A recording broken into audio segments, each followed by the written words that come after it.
ఈ కథ కేవలం మంచి చెడుల మధ్య జరిగిన యుద్ధం కాదు. ఇది ఒక శక్తివంతమైన రాక్షసుడి అహంకారానికి, అంతులేని దైవిక శక్తికి మధ్య జరిగిన పోరాటం. ఈ భయంకరమైన మహిషాసురుడు ఎవరు?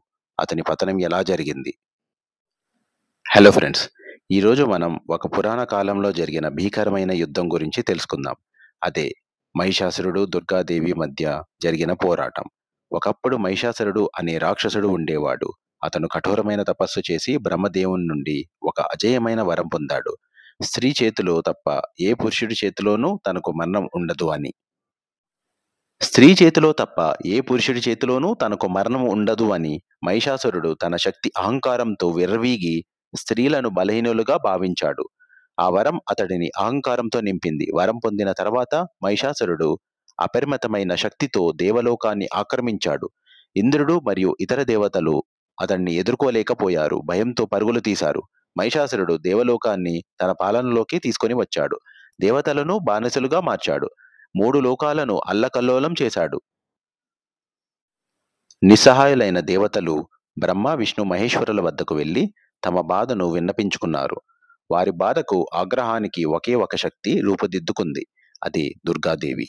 దేవతలందరి తేజస్సు, శక్తి ఒకటై ఆమె రూపం ఆవిర్భవించింది.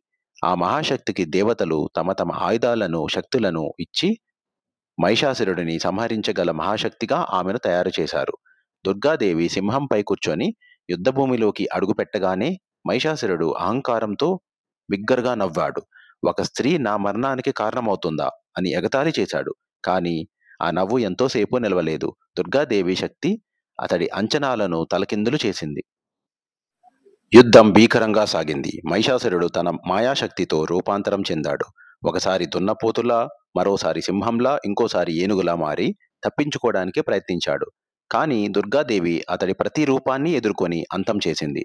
చివరకు మహిషాసురుడు దున్నపోతు రూపంలో ఉండగా దుర్గాదేవి తన త్రిశూలంతో అతన్ని ఛేదించి అతని పాలనకు అంతం పలికింది. ఈ పోరాటంలో మహిషాసురుడు ధైర్యం, శక్తి అసాధారణమైనవి.